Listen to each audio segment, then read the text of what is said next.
Welcome to Feet to the Fire. Thank you. I'm Barbara Venezia, and I'm a journalist with the Orange County Register and the Daily Pilot. I'm also co-creator of the event, along with my partner, John Canales, from the Daily Pilot. So let's hear it for John. In the back, I want to thank Roger Bloom, who's been our candidate coordinator. He's standing there in the flame shirt. This is our 6th Feet to the Fire Forum. We started in 2010, and it's been a great success, and that's because the community has embraced us. So I thank you. And there's lots of people we need to thank tonight. We need to thank the city of Costa Mesa, the Costa Mesa Community Center. This is a great place, and it's been our home since the very first forum. Also, we are taping this tonight on CMTV and NBTV. So we thank both cities for that. They will then be distributing the videos to all the cities for this forum. Now, this forum is for the 74th District Assembly race. And so it covers this district. It covers Irvine, Huntington Beach, Newport Beach, Laguna Woods, and Costa Mesa. So you'll be able to watch that in all of your cities. I'd like to also thank Barron Audio tonight, Mark, my fellow journalists, and the candidates on stage. Now, Feet to the Fire is a little different than most forums because we're a political talk show format. We're not only here to hear where the candidates stand on the issues, but how fast they can think on their feet. So let's meet them.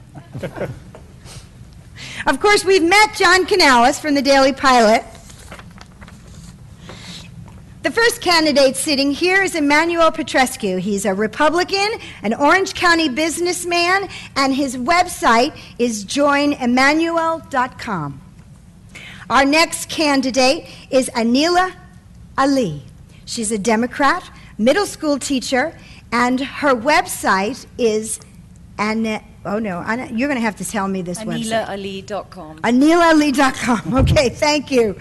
Again, we have Matt Harper. He's a Republican. He's the mayor of Huntington Beach, and his website is votematthewharper.com. In the next chair, we have Karina Onofre, who is a Democrat. She's a small business owner, and her website is karinaonofre.com.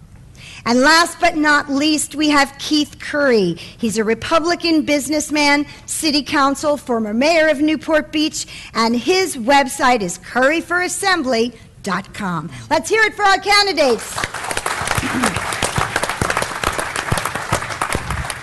And of course, asking the tough questions, we have Jack Wu, who writes a column for the Current of the Orange County Register. Our special guest, and new to our forum, is Alicia Lopez, who is city editor at the Daily Pilot. And the man with the feistiest record on Feet to the Fire has to be editor-in-chief of Voice of OC, Norberto Santana Jr. Let's hear it for everybody. Opening this forum, I want to ask the candidates, now, with a show of hands, who thinks they're a good politician? Okay, see, now that kind of bothers me because it's like if you call a plumber and they don't want to be a plumber, I don't let them in my house. So you're applying for a job, okay, that's a politician, yet a couple of you didn't raise your hands like you want to be a politician. You didn't raise your hand. Keith, tell me why you don't think you're a politician. Politicians have got lower approval ratings than even lawyers. Okay, so you're applying for a job that you don't really want to say. What we need in California is less people who are focused on being politicians or staffers trying to move up, and more people who bring a business background and a perspective for solving problems in Sacramento. And that's really what the people want. They're tired of politics as usual. What they want are problem solvers and somebody who will take a business approach and understand all of the issues from the various perspectives, not be a partisan hack or a political looking for the next job, but get up there and solve the problems. But still in all, I mean, you are running for an office, which means that you have to be a politician, whether you like the word or not. Well, you're going to tag me with it, so I'll just take the rap now, and it'll be cool. But But I take it from a different perspective, and I think I'm at the stage of life where, I was in politics all my life, and now I can choose to do this or not do it. And I want to do it because we need some business skill up there. We need some people focused on solving problems. Karina, why didn't you raise your hand? You're a politician. I agree with Keith Curry. If you look in the Webster dictionary, the third definition of being a politician is actually a very negative connotation. It talks about being a deceiver, a liar, and that's not something I identify with. And I'm being a business owner. I believe that enough with politics as usual. We need new business people with a different mentality that come into Sacramento and bring needed change in Sacramento. But you're still, we're arguing over semantics, but basically you're running for a job that you don't like the name of it. Well, actually, do you like the name? I like the name politician, and I okay, feel she's that owning we need it. to bring respect back to politicians, and we can do that if we have civil debates like this, and we meet everybody, and we have town hall discussions, and we meet in these kind of forums. Well, one of the things that when everybody runs for office, people talk about money. Now, to me, money is not a dirty word when it comes to campaigns, because in my opinion, it enables you to educate the public and reach the public on where you stand on the issues. I mean, you can't possibly go out and shake everybody's hand. So let's go down the row. We'll start with you, Emmanuel. I want each one of you to tell me how much you've raised so far, and that does not include what you've put into your own campaign. Emmanuel, how much have you raised so far? About $100,000. About $20,000 to $25,000 and coming. Less than $50,000. Do you know how much you've raised? What did you raise? Less than $50,000, between 30 and 50. Okay. Karina, how much did you raise? Well, without including the $100,000 loan, it's about $11,000. And Keith? Well, I've raised $150, but I put $100 in that I'm going to spend, so that's $250. Okay. Hey, Jack, why don't you take it from here?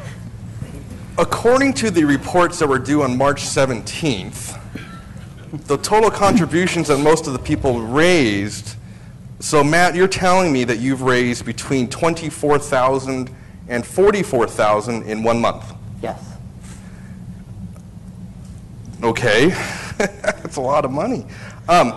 You and I have been in politics for a long time, in Republican activist politics, and we know that's what it takes to win elections in addition to grassroots campaigns.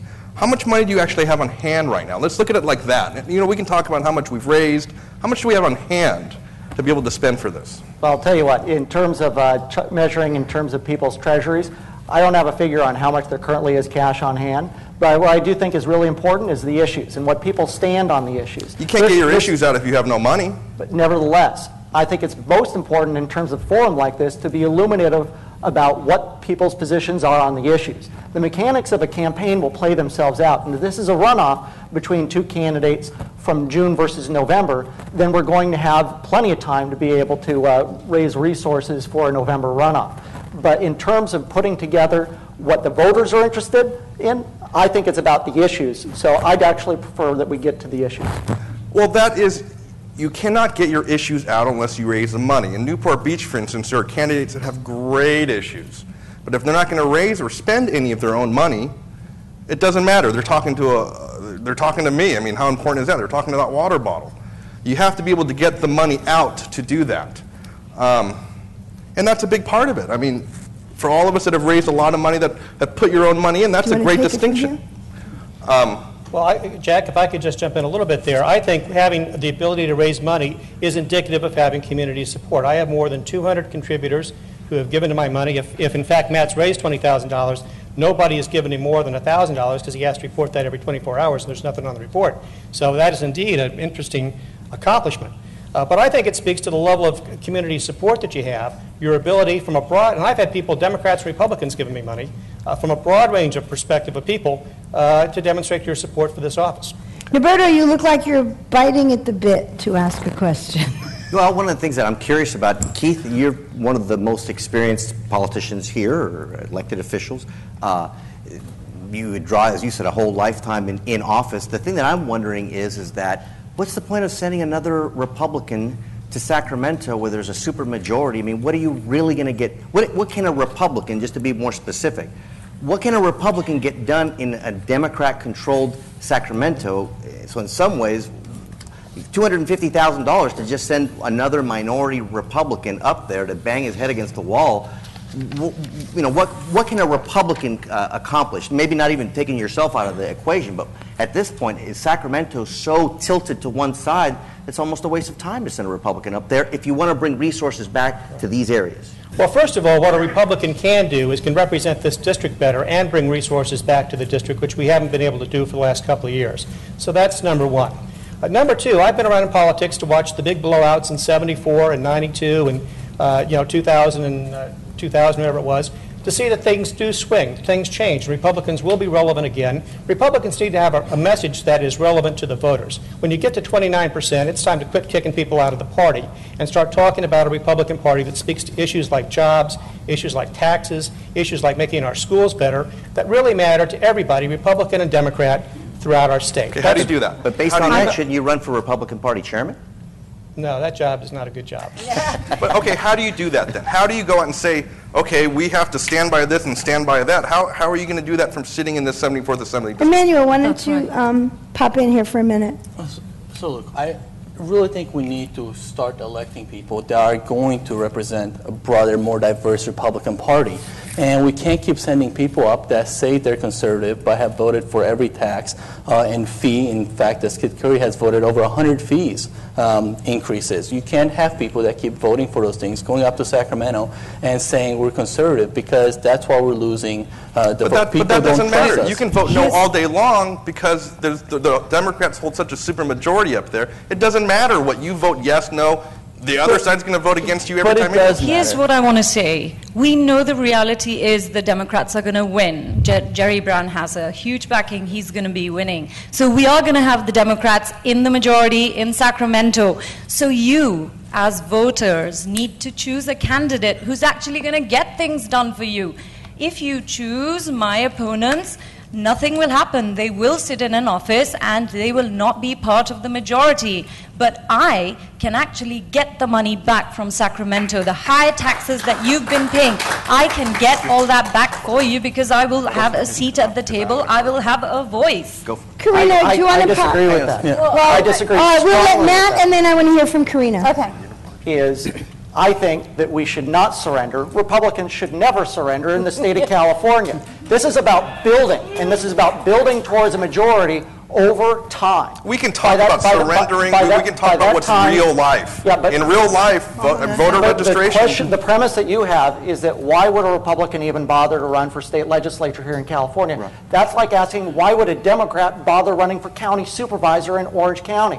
They do, and they will. Because the whole point is that actually a Democrat has a better chance at running for supervisor in Orange County than you have of getting something done. That's just straight math. Well, okay, math. that's just not. But the point being is that Everybody, don't talk at they need once. to win and build majorities, and I've worked to do that with it as an activist. Okay, Karina, Before we I know you wanted continue, yes, to I say need to something. state that Anila's not the only Democrat in this The only endorsed by the California Democratic My name Party. is Karina Onofre, and I'm also a Democrat, a conservative Democrat. That's why I'm here. And what I want to say is not only am I a Democrat, I'm also a woman, and I'm also Latina.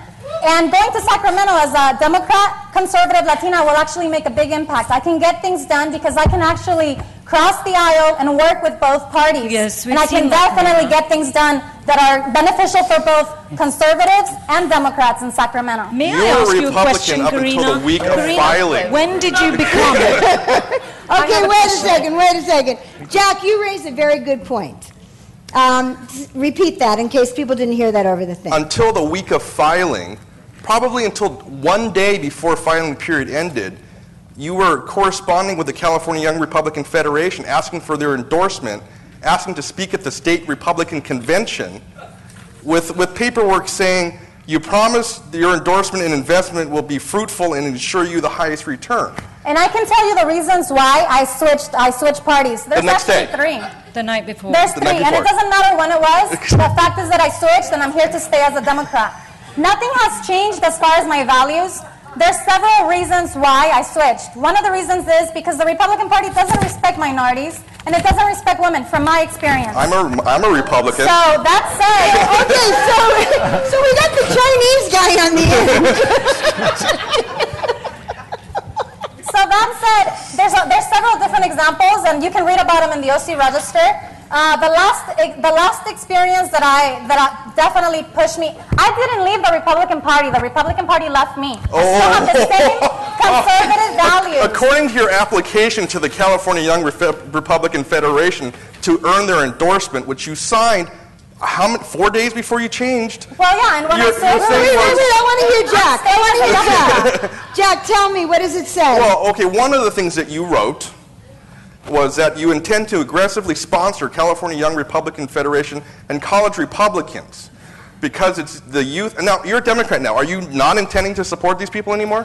I'm supporting conservative Democrats now because I'm a Democrat. This is the party that embraces all minorities, the party that embraces all religions, the party that embrays men and women and people of all ages. This is a party that respects everyone. And you feel you can bring credibility to Latinos, to the California Young Republican Party, and to our party, and help serve our party and ensure we don't become obsolete. You signed this on the 6th of March. When did you switch registration? I switched when I registered, and like I said, Wu, I'm staying as a Democrat. So there's nothing else to say. Alicia, there's a lot of people, look, I'm staying as a Democrat, and there's a lot of people that think like me. I haven't switched the way I think. I'm still a conservative, a Latina, Christian conservative. And I'm not going away. There's a lot of people that think that like me, and we're going to make a big difference in this state. We're the growing minority, becoming majority. What are some of your conservative beliefs? I'm fiscally very conservative, running several businesses. Don't touch your microphone again. I heard that. Running several businesses. I'm an H&R Block franchisee. I'm a real estate insurance broker. And that's not telling me about, you're not answering his question. Listen to what he asked you. What are some of your conservative beliefs? Right. This definitely answers the question. It ties in with the answer. The answer to that is that I know how to cut costs. I know how to make sure that we budget and work with a budget and maximize profits. That's one of my beliefs. I'm fiscally conservative. And I'm also, being a Christian, I'm also very socially conservative. Mm-hmm. So you'll vote against the Democrats on social conservatism? Actually, I will vote, when it comes to pro-choice, I will vote pro-choice because I believe it helps women, especially women that are poor. But personally, because I'm Christian, I'm pro-life personally. But as a legislator, I will vote pro-choice. That's what you had in your Tea Party flyer, that you're pro-life. So you because switched really personally, fast. I am pro-life. And being a woman, you should understand why being a woman is important to choose pro-choice. Because that way you give everyone, it's hypocritical to say. That's our party platform. I'm the only endorsed candidate for the California Democratic Party. Well, you're the only endorsed candidate, girl, because you announced before I switched. I've been a loyal Democrat, Karina. And being Latina, like I said, being Latina, I represent the majority in the state. Alicia, I know that you are biting at the bit to jump in here. It's very entertaining, I have to say. It is a little bit, okay, I want to actually, I'm going to be the nice one. I want to know what, especially what we're saying about Republicans getting into the state, but also for the Democrats, I want to know, you have to work with these people when you get up there, right? You know, it may be difficult, it may be impossible, but at some point you have to decide what you're going to do there. Right. Surely you have something that you're eager to get a hold of. There must be something that you want to do there. Yeah. I want to know what that is, and do you have a plan right now? Because it's easy to say. Are you asking, who are you asking that question to? Actually, I kind of want to know from everybody, but let's ask a specific person. Okay, Matt, go ahead and tell me what specific thing you've got that you want to get started, that you can accomplish there as a Republican. On the Huntington Beach City Council, we have both conservative Republicans as well as liberal Democrats. The way our city functions and elects folks, you get people of a wide variety of different political philosophies. And so what I've done is I've worked to outreach to some of my more liberal colleagues and join on things that we would agree on. That's the way we can get things passed. One of the things that I've tried to do is actually pull off a lot of the laws off of the books, especially laws that are nanny state laws that may be telling people what they can and can't do. And I worked with Jill Hardy to pull off several of those laws. Is actually something I wanted to ask you about as well. Yeah. Is you're very, everything you do is, you don't want the plastic bag ban, you don't want the polystyrene ban. You don't want anyone to tell you to put away your fire pits, and Is there any place for the government, the state government, in the environment? Okay, well, I'll answer that, but in regard to your first question, Yeah. I think it's absolutely critical, and I think that there's a lot to work on across the aisle on a lot of our key infrastructure issues, because we're going to have a population increase continuing here in California, and so we're going to need to work on our water resources, our transportation resources, our energy resources, and we're going to need real solutions when it comes to solid waste disposal here within the state. Each of those need to be addressed, and I intend to work on all of those. The most important way to be able to address those issues is California Environmental Quality Act reform, or CEQA reform, because in order to be able to achieve those infrastructure projects, we need to reduce the costs and reduce the things that inhibit our ability to handle those. The additional benefit of CEQA reform is it also enables business to be able to build homes as well as to commercially build as well within the state of California. And that's how we really get down to business and grow jobs here within the state of California, is to remove the government in terms of being an obstacle towards economic reform. But the reality is, yes, I very much agree that we need to make sure to scale back, especially when it involves personal freedoms. You know, people are smart in California. They'll do the right thing. Will people be good environmental stewards when given the freedom to do so? I say absolutely yes. And I think that people should absolutely be able to decide to have a bonfire on the beach. And they shouldn't be hindered, whether it's the city of Newport Beach or the Air Quality Management District, people shouldn't be hindered in terms of being able to take care of pastimes. Is there any role for government Oh, to protect the absolutely, environment? absolutely. I just believe in a smaller form of government than we have today in the state of California. Humberto, go ahead. Well, Matt, with all due respect, when you talk about a smaller government, and one of the things that I'm always interested in as a reporter is ideological consistency. And there's a couple of questions there that I'm curious about. In your own case, you worked for Supervisor Janet Nguyen as a policy aide, a senior policy aide from 2007 to 2011. All of a sudden in 2011, something happened between you and the supervisor, and the next thing you know, you move into a job that did not exist at the county trash department. So on the one hand, you're a fiscal conservative and you believe in smaller government, yet you yourself are sort of a lifelong government employee, and you actually, in a sense, moved from the political side of the shop at the county supervisor staff, which many EAs have done over the years, and it's a real sort of ideological inconsistency for many Republican aides up there. You moved from a county political job right into the trash department, where, in fact, I think you were on vacation in Seoul, Korea, with the supervisor while your job was created. The HR department, according to our stories, had to contact you via email to get you to finish the application to which you were already on vacation from. And I guess my question to you is that ideologically consistent with someone who calls themselves a fiscal conservative, that you're self-growing the government for your own sort of job? And I think at this point, you're not even at the trash department in community affairs anymore. Well, And again, fair, not fair? First of all, your question isn't relevant to the issues that we're trying to decide within the state of California. It's not a policy question on how I would vote as an elected official. You yourself run a government. How's that not a relevant question? With all due respect, Fair. You're asking a question about what I did for my employment. And so if you want the answer to that, I'll give it to you. But I'm just saying is that it isn't elevated to the level of what the position of these folks are on the issue. There was zero job in the trash department before you created one. So you yourself grew government. If you would like, how's that not relevant to a fiscal your question, you've got to allow me to be able to finish. Fair. I'm very interested. And so the thing is, I think it's an unfair charge to say that I've worked for the government all my life, because if I've worked for the county for 6.5 years, that's certainly by no means. I mean, I know I look young, but I'm not that young. Fair enough. Fair enough. And so it's a position I no longer have. I left the county last year. I worked for 4 years as an aide for Supervisor Janet Nguyen, and I worked at the OC Waste and Recycling, which is the department that oversees our landfills. It's an enterprise fund. It's not a general fund dependent department. Did the job exist before you took it? It's not a dependent.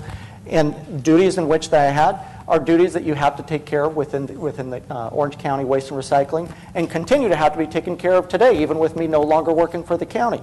And that's duties that... The job is still there? And that's including as PIO, that's including working with our household hazardous waste sites, and the promotion of our household hazardous waste sites. Honestly, we need to make sure that our landfills are clean. we can't have those household hazardous waste going into our county landfills, because by polluting them, we make them so that they can't be utilized in a way that maximizes their value and their time. So if it's funded off an enterprise zone, you can pack it with as many political appointees as you want. That's fiscal conservatism? You know what? If you want to trash me, I get it. But I'm not trashing you. But It's all facts. I haven't heard you say I'm wrong yet. The reality is, I May be unfair, or you don't like it, but it's not wrong. It's required to happen at OC Waste and Recycling under California state law, and not only that, but to also respond to public information requests, et cetera, from the for the department. And those are duties that continue to this day. So to say that that was that those were duties that weren't performed there before, they were. Let's change track. I have a question for Keith. Keith, one of the things that you represent as a conservative Republican, you have far more experience than anybody else on this dais. Some of the criticisms that we've heard is people bring up the City Hall, the Newport Beach City Hall, because of how much it cost. And that people have concerns that, well, if you're willing to spend that kind of money in the city, what would you do in the assembly? How do you answer that kind of criticism? Well, I think we have to look at exactly what is entailed in the project and how it was paid for and how is it affordable within the city's budget. The first thing, and it's ironic because I led the opposition to building it on that site, and we said in the campaign for Measure B that it would cost $100 million to build it there, but the voters voted to put it there. We needed to move, among other things, $8 million of dirt to make that site a buildable site. But the City Hall itself is only 40% of the total cost. In order to make that site an integrated whole, we built a 17,000 square foot expansion to the library, a library that draws 1.2 million people. It's the second biggest attraction in the city. And most of them from Huntington Beach, by the way, half of them from Huntington Beach, and Irvine and our surrounding cities. We built the 5th largest park in the city. We built a community center. We built the emergency operations center. We built a bridge across one of the busiest and most treacherous intersections in our city. We built the city's first dog park. All of that's paid for in $8 million of debt service and a $280 million You budget. mentioned that dog park, and that's a sore spot for me because I am a dog person. That is a horrible dog park. I have to say, does anybody have dogs? I love the dog park in Mesa. All politics is local, but we're building one on the west side, so we've got one for you, Barbara. They put the big dogs with the little dogs. But let me make the point here, because my opponents have been attacking this facility all over, and when they attack it, they really attack the library and the parks as well. I'm proud of the fact that in Newport Beach, we build infrastructure that will last for the next 80 years. We have a senior center that we conceived of. You were part of this. And we built it, and we got it done in 3 years. He has a sign on a dirt lot because he doesn't want to do bonds, and he doesn't want to do, the things you got to do in government. Just because you can afford it doesn't mean you should spend it. Well, I'll tell you what. When I talk to the people in Newport Beach, I think they like the library. I think they like the park. We spent extra $10 million. We spent extra money, millions of dollars, just to give the architects the ability to win a freaking award. No, that was not what it was about, but we have won awards. And I'm very proud of it. Who cares about awards? It's city taxpayer funds. Let Emmanuel say something. Absolutely. This is a project that started out supposing to cost $40 million. Then it went up to 80, then 100, then $130 million, then $140 million. Then you borrowed and took taxpayer subsidized loans of $100 million. So by the time this thing is paid off, it's going to cost $230 million. That's the equivalent of taking out taxpayer subsidized loans to buy a Louis Vuitton and then saying you're fiscally conservative. You might be able to afford to make those payments, but you're not fiscally conservative. Well, Emmanuel, you were there the other night. You were there the other night, so you tell me what you would have cut out. I would have brought the project back to where it was supposed to be. Well, what would you have done? Well, you got real decisions. So you doubled the size of the parking. It wasn't needed. So you have white bunnies that cost you parking spaces. Those are for the library, my friend. You spent spent a couple $100,000 on white bunnies that weren't needed. $200,000. You got that down. $139 million to go. Keep going, Emmanuel. When is that parking lot completely? Is the parking lot completely full? It's never completely full. No. Is it? See, that's the thing about you guys. I don't go over there. You're trying to be ideologues, and you don't understand that people like these projects, and they make the city better, and they make the property taxes higher, and that's why Newport Beach is the kind of place it is. The property taxes are higher. The property taxes are higher because you raise them higher. Property values are higher. Property values are higher. Marina taxes. I get it. They are higher. I'm not sure how much the city in Newport Beach has to do with the fact that it costs a lot to live in Newport Beach. It's a beautiful place, but regardless, I get that it's going to be expensive to be able to live in Newport Beach. I think that we completely forget that we need to be competitive. We are a global economy. California is the 9th largest Some say it's the 8th largest. We need to come back. And that means we need more infrastructure. We need more money for infrastructure. We need to bring it back from Sacramento, but not at the cost of raising taxes. But we need 21st century thinking. We need to stop this, and we need to think, how can we be cutting edge? How can we bring California back to the way it was? Well, Anila, how? I mean, I haven't seen a lot of it. I don't know a lot about your history as far as, what you've done to bring in money besides your business, So actually, I don't have a business. You're a I'm a teacher. I understand. And Karina's a business person. How do you go to Sacramento and get them to give us money? Because I have a vision. I have a vision for California. I've been here 17 years. Economy is very important to us. Small businesses are the key. They keep our engines running. And it's important to make sure that we don't raise taxes. We keep jobs in California, and that we give tax credit to small companies. Having Democrats elected from Orange County hasn't stopped Orange County from getting the short shrift. We've sent people like Tom Daley and Sharon Quirk Silva. I mean, let me say, you know that Jose Solario blew it when it came to the budget. He went and voted for the budget thinking he was going to get money back to Orange County. But it's a Democratic governor. Raise taxes. Wait a second. Hold on. Everybody, hold on a minute. And I think this goes back to Norberto's question as well. How are you going to work with Democrats? And Matt touched on this a little bit. One of the most important things we can do, and this is my #1 priority, is reforming the California Environmental Quality Act. Yeah. And there's enough Democrats up in Sacramento that want to do it. I know who they are. I can go work with them and actually get it done. Because we can ask for more money and we can spend all the money we want on infrastructure. If it takes 10 years to approve a bridge, it's never going to get done. It's not only a money issue. We have to reform the regulation. That's something we can do with Republicans, with Democrats, and work together, and not always asking for more money. We have to see what else is. But Anila, here's my question. Okay, you're a Democrat, right? Yes. And Jerry Brown is a Democrat. Indeed. And he raised taxes, and he got the economy back on track. Yes, for the most part. So are you saying that the Democrats should not raise taxes? Well, in my district, if you elect me, I am not going to be raising taxes because we've got a budget surplus coming up. We need to find fiscally responsible ways to build our infrastructure. We have to be cutting edge. We have to be 21st century. And yes, I don't believe that's all rhetoric to me. That's all rhetoric to me because here's the thing.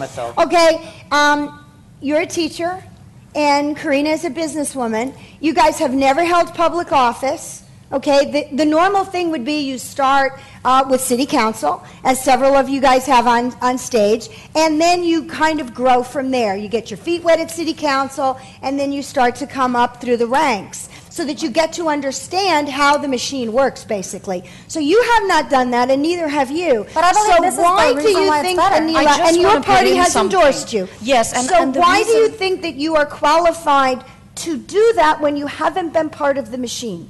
I haven't been part of the machine, but let me tell you that I have a commitment to public service. I am a teacher. I'm there in the front lines, in the trenches. I have been teaching and educating the future generation of the United States. I would know nothing Number about two, I have been engaged in my city, and I've been working. I'm a commissioner with the city of Irvine. And I chose to run for this office because my family for the past 200 years has been in public service, starting with my grandmother 70 years ago in India when she broke the glass ceiling and became the first assembly woman. That's all well and good, but I mean, Keith, you've been in this a long time, probably more than anybody else. What do you think about starting at an entry-level position and then moving up? I mean, can you just have that wonderful feeling that you want to do community service and really get in there and do it? Or do you need to understand how everything works? Well, it surely helps if you understand how everything works because you can hit the ground running on day one. I was a financial advisor to states all across America putting together financial plans. My opponents like to hit me on it because some of them involve tough truths. But I've solved problems. Nobody asked my ideology, just did the plan work? Did it solve my problem? And that's the idea that I want to bring to Sacramento. You know, Emmanuel talks about being able to work with Democrats. That's because the best man in his wedding is a Democratic assemblyman, Matt Dubrovnik. And Emmanuel's proud about this, but Matt will put his arm around Emmanuel and say, this is our guy. If we can get him up here, we can work with this Republican. Now, I'm proud of my Democratic support, but even I draw the line at having members of the caucus raise money for me. John, why don't you jump in here, because I haven't heard from you. Well, I kind of wanted to go back to raising taxes a little bit. You talked about being a teacher. Jerry Brown's, initiative raised taxes to stave off school cuts. That was the need of the day. But did Jerry Brown do the wrong thing? Did the voters of California do the wrong thing raising taxes? Now we have a balanced state budget. Was that, and you don't believe in raising taxes? So. I don't believe in raising taxes because the projected, we're going to have a surplus, right? That's projected. And so I feel we don't need to raise the taxes now. But so at did we that do the time, wrong when thing people were or not? losing, no, he didn't do the wrong thing. He did the right thing because that's what we needed at that time. We couldn't have cuts in education. Liberty and light go together. We need to educate our future generations really well. So you can't take away funding from schools. You have to build the schools, put money back in there, and get the kids ready for a global job market. So no, he didn't do the wrong thing. And that was the need of the day. That was the recession. He brought us back from it. And it was a Republican governor who put us in the recession. So, and so John, one can I thing that I think answer it's this? important to clarify is I wanted to acknowledge, I think it's very brave of Anil Ali at one of our previous candidates forums. She took a position that was against split roll for Proposition 13 and limitations on property taxes here within the state of California. I think it's very brave of a Democrat to be able to take that kind of position because there's quite a significant orthodoxy about that in other parts of the state. I know that Keith Curry, as well as Emmanuel Petrascu, also along with me, opposed split roll that would increase property taxes throughout the state of California on commercial, non-residential property. But because she hasn't attended any of the previous candidates forums, we don't know about that position from Karina Nofri. Where do you stand, I support Proposition 13. I believe that it's better to keep it as is because it gives everything, it keeps everything balanced. So you oppose the split roll then? I oppose the split roll. and remember, 70% of the burden is on homeowners, and we care about the homeowners. I'm a candidate who cares about the people. I am a teacher. And I just want to say the reason why I haven't been to the last two forums has been because I'm a businesswoman, and this has been our busiest tax season. In the very beginning of the tax season, we have the highest wave, and then at the end, we have the people that file at the last minute. So these last two forums have been within the last 3 weeks, which I've been super busy working, and that's my Roberto, priority. do you want to jump in here? One thing I'm curious about, Neela, is, for example, Orange County gets probably the worst return of any county in California on property tax. And so, to some degree, I always hear candidates talking about, reforming CEQA, doing all other things. But at the end of the day, if we're getting 6 cents back on every dollar of property tax that we send to Sacramento, I mean, isn't that the most important issue that faces anybody going up? And I guess my question would be is, what would you specifically do from a legislative standpoint? How would you change that? How would you get other counties in California to agree to take less so that this county, largely seen as rich, can get more? Because until you get to that point, we're basically playing from, we're basically playing behind on every single funding formula that comes out of the state capital. Exactly. And some of our cities are actually going to lose with the local funding formula. Some are going to gain. And, I am going to be in the majority. If you elect me, I am going to be your representative. It's all about thinking smart and saying, this is why I asked for specifics. Right. What would you do legislatively, specifically? How do you move that property tax dial up? I'm going to work with legislators on both sides. Here, it's going to be Democratic legislators, the majority, and I'm going to ask for money back. We have to stop being a donor state. We've got to bring money back. Again, you're not talking specifics. You're the one that's in the majority. I am You're the in one the that's got all majority. the friends in the three-quarter party. That's right. But specifically, how do you convince them to give up money from their own friends to dole it to a county Through seen the as power of Republican? negotiation, we have paid very high taxes. It's time that we invest in infrastructure. So I would be working with the community, private-public partnership, and coming up with projects that we can invest in schools. That sounds very, very general. I have not heard So one far, specific. You're going to come out of this looking like you don't have specifics and you don't know what you're doing. Is there anybody else Well, that I has am a going to specific have plan? specifics. Perhaps if we come back Jump in. I mean, to another jump in. forum, You're I in the will have legislature. specifics. Figure it out. Definitely.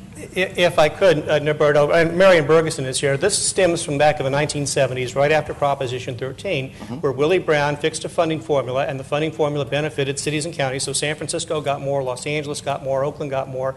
Irvine, for example, is the most disadvantaged district in the city because they had very few students in 1979. And so they have been really hurt by the formula.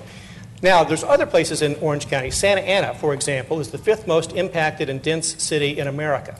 So you have the opportunity here in building alliances with our friends in Santa Ana to deal with the problems of Irvine and even Newport Mesa as well. To make sure that the funding formula can switch in the name of fairness to bring people. I think you've got to sit down and you've got to realize, because in Irvine, people are taxing themselves and issuing bonds to pay for the better schools in Irvine. That's important to the people there. That message has got to be communicated in Sacramento. And it hasn't been by the current delegation for the last 30 years? Well, in the last 30 years, we've had some good people up there, and we've had some less than good people up there. But the issue is building a coalition with places like Santa Ana and other impacted places, for example, in San Diego County, that have similar issues because they grew out post-1979 in terms of their development. And when you say build a coalition, what would you do? Block the legislature from adopting anything until you change I the... Make it extremely difficult, because the problem is the way the state legislature is drawn. We all know that. The key is, how would you fix it? You guys are the engine mechanics. Ballot initiative is the way to do it. Ballot initiative is the way to do it. Ballot initiative. Well, let me say this, because Kid Curry criticized me for my best friends from 7th grade. I guess I should have checked his political affiliation first. He's a Democrat. But he is a Democrat, and that's the kind of attitude we don't need. We should be friends with Democrats, because you know what? If we're ever going to fix this kind of problems, we need to be able to go sit down, have a drink with a Democrat, be friends with a Democrat. The first time you ask them to vote for your bill or to support you on something can't be when you ask them for that vote. You have to actually have a relationship with them. And when you are friends with people, it's a lot harder for them to do things that are unfair and not give us the fair share over property taxes. And you know how to do the ballot initiative? A follow-up on that? Sure, go ahead. Because you bring up an interesting point about being friends with people and how you sort of engage. And earlier this month, I saw you showed up at the Irvine City Hall when they were proposing to do a sister city arrangement with with a city in Vietnam. Our friends over at Cal Watchdog had an interesting piece, I'm sure you've seen it, that raised some issues about your own consistency there, where you got up and you said, you're quoted in this piece as saying, the abuse of human rights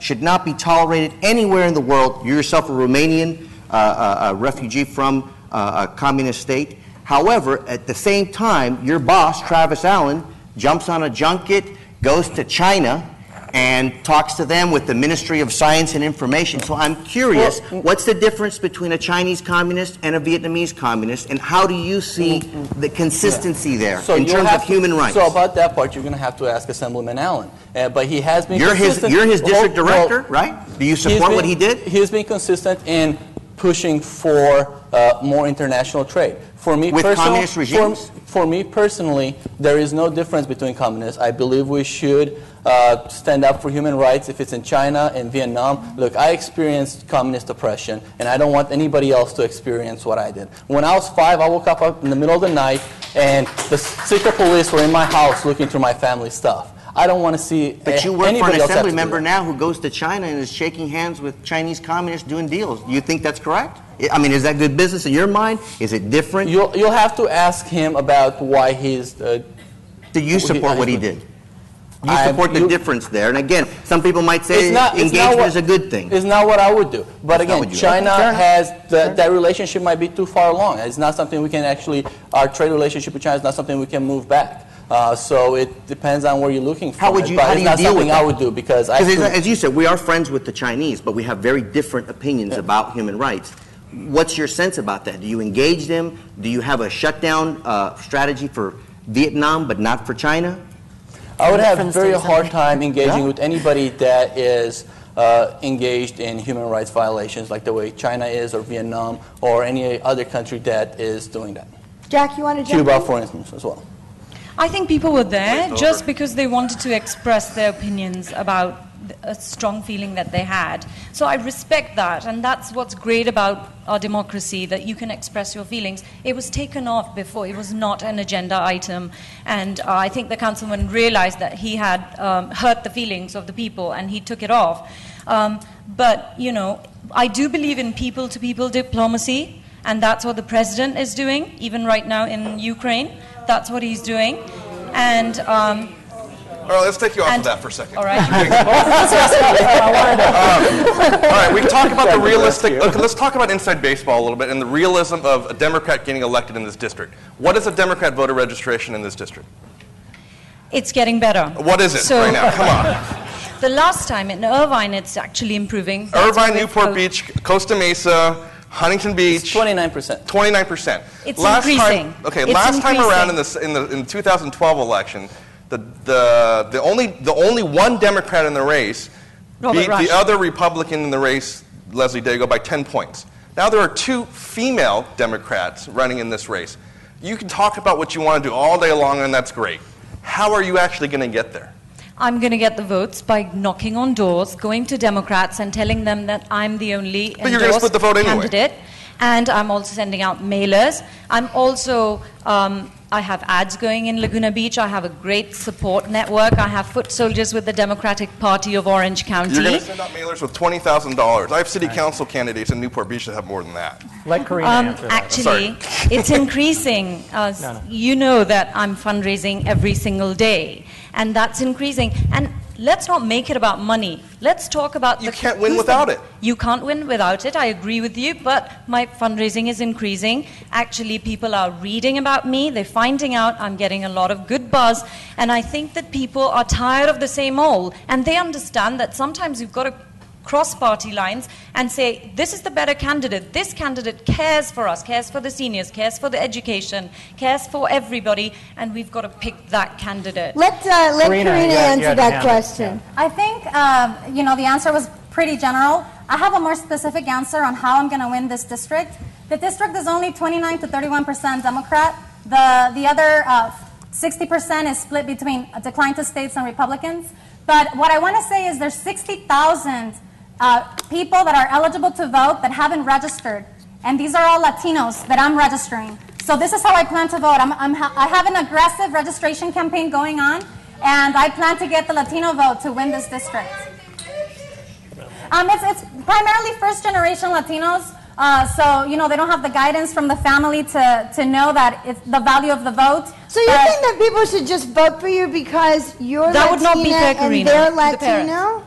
No, not because of that, but I'm telling you, normally people vote for people that they identify with. There was a study done this morning that even infants can tell the difference between playing with a playmate by just the first instinct of somebody that looks like them. So it happens, and you know this, Barbara. Normally people vote for people that are similar to them. So or have racism similar is not a values. learned behavior? I think in this Similar case, religion.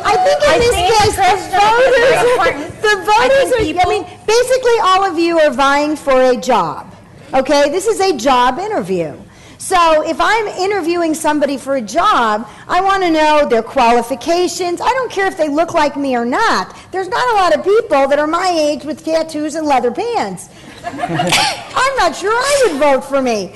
But it doesn't make a difference what you vote for. I'm not going to vote for you because you're a woman. I'm not going to vote for you because you're a man. I want to hear that you have the experience, the knowledge, the patience, and the tenacity to get it done. And I'm going to also look at your past record of what you have to do, because these are the people we elect that affect what happens outside our front doors. And so I think it's more than just, hey, it's because you're cute. And I can tell you, I have the knowledge because of the businesses that I run. Respect over there, please. I have the knowledge because of the several businesses that I run.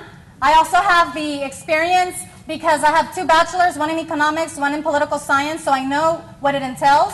And I also have the passion and the thick skin because, as you can see, there's a lot of elder people here that are disrespectful, and yet I have thick skin, and you're not making me cry. That is not nice. Barbara, I agree with you, because the thing is, it's really important when you're looking for representatives for our area.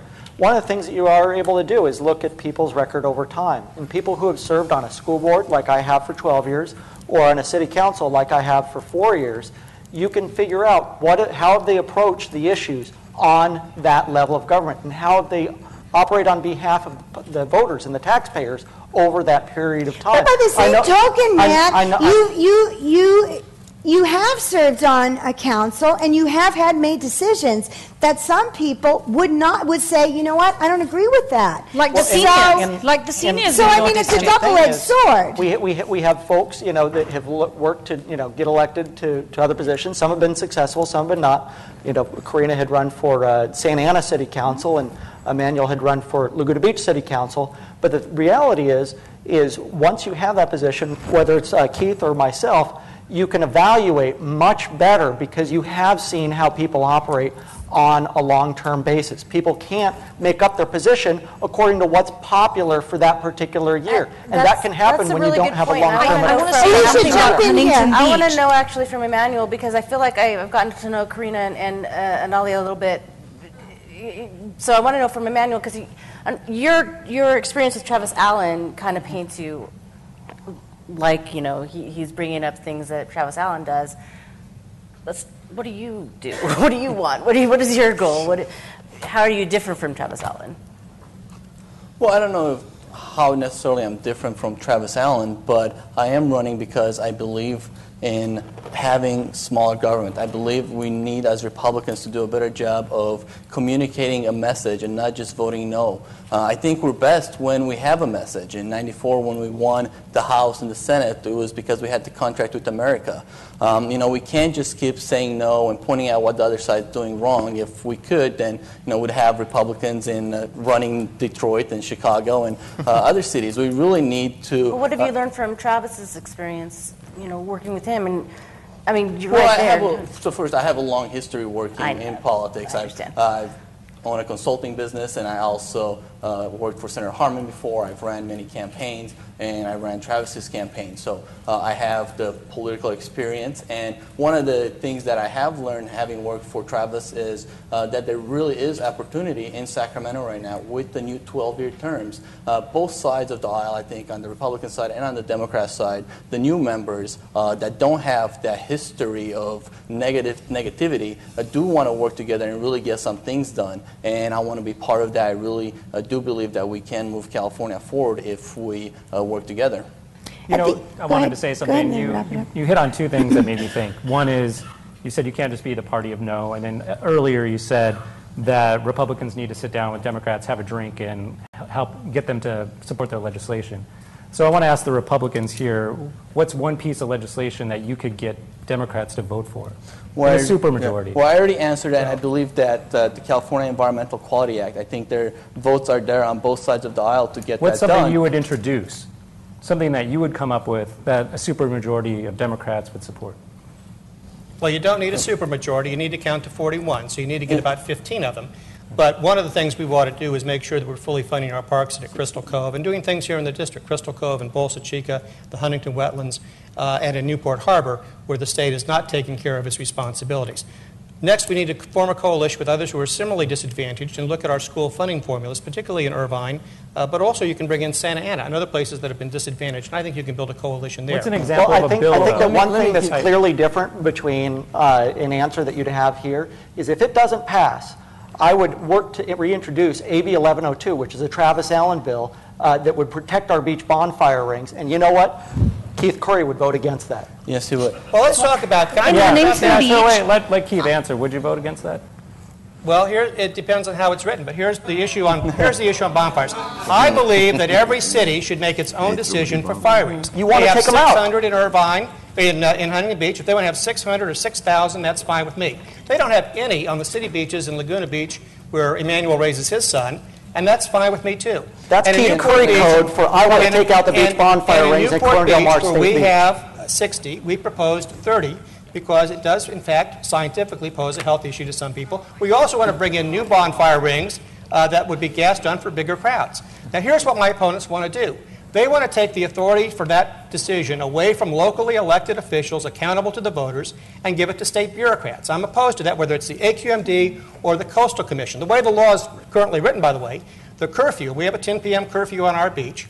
But now if some gangbanger shows up and he pulls out a stick of wood at 3 in the morning and says, I'm here for a beach bonfire, unless we have a coastal development permit, we can't make him leave if that bill passes.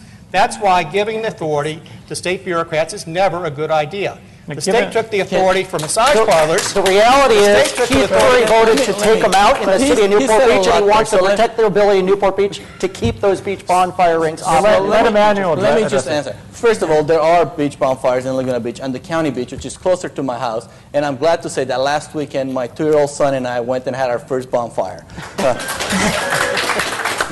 And as far as AB 1102 goes, which I helped write, what the bill does right now is there's currently 2 agencies that have jurisdiction over beach bonfires. It's AQMD and also the Coastal Commission. The only thing the bill does is it takes the authority from AQMD to regulate beach bonfires. Now, Corona del Mar Beach is managed by the city, but it's actually a state beach. It belongs to everyone. It belongs to all of us. And Keith Curry wants to take those beach bonfires because he believes there's gangbangers that are going there on the beach. There's no gangbangers. I used to go to Corona del Mar Beach every Friday for church vespers at night. It wasn't because of gangbangers, Keith.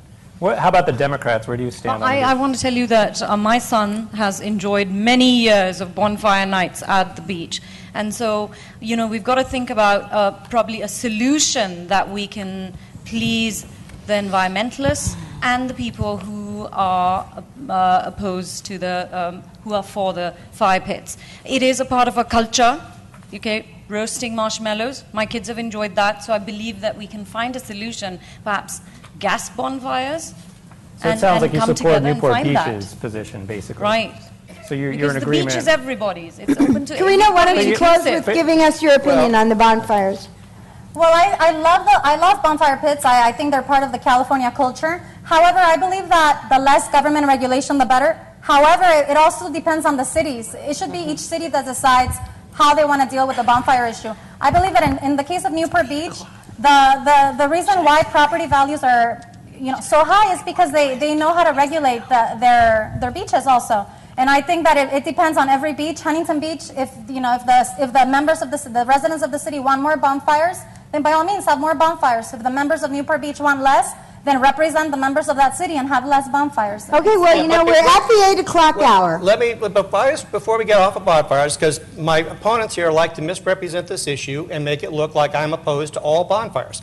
I think cities should make the decision, and Huntington Beach wants to double the bonfires, that's fine. If any city wants to double them, that's fine. But now, Mr. Petrascu here wrote a column that ran in some of the newspapers where he misrepresented my position, and John, this is what you wrote about it. For the record. What I wrote about? A commentary in Saturday's edition, Curry's been inconsistent on fire rings, misstated the Newport Beach City Council position on fire rings. The council and Councilman Keith Curry did not, as the mailbag item stated, seek AQMD involvement in the fire ring issue. In fact, the AQMD got involved on the issue on its own. There was no specific request for the council. Mr. Petrascu has been misrepresenting that position, and I appreciate the fact that you called him out on it. Because he's arguing a matter of semantics. In fact, the Newport Beach City Council did support AQMD's position on getting rid of bonfires, not only when they wanted to get rid of the ones in Corona del Mar, but when they wanted to get rid of the bonfires along the entire coast within the AQMD zone. You were challenged by Mayor Rushield to show evidence of that or apologize. We're still waiting to see the evidence. Your city manager came to AQMD hearing and testified in support of AQMD banning all beach bonfires. That was not the city's position. Well, we're at the 8 o'clock hour. To discipline the city manager. We're at the 8 o'clock hour, and generally how I usually close Feet to the Fires is ask a yes or no question. Okay? I got a couple of them. It's a yes or no answer. We'll start with you, Emmanuel. Climate change, real or not? That's not really a yes or no answer, but Climate change, real? climate changes. Yes or no? There's been warming for hundreds of years. Anila? Yes, just look at 2014. Matt? Climate changes, but not human caused. Karina? Climate changes. Yes. Okay, medical marijuana, for it or against it? The voters support it, so yes. Yes, my mother suffered from cancer, and it's got to be a yes if it alleviates pain. Matt? No. Karina? If the voters support it, yes. I didn't ask that. I asked your opinion. Yes or no, medical marijuana? Well, so far everyone's giving a little bit more, so yes. Keith? I haven't found anybody in law enforcement who thinks it's a good idea, so no. Okay. Well, that wraps up another wonderful Feet to the Fire. Let's hear it for all of our guests tonight, our journalists.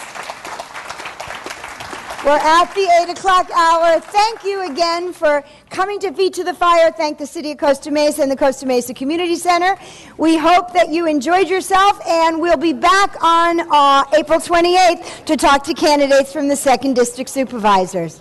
Thank you, everybody.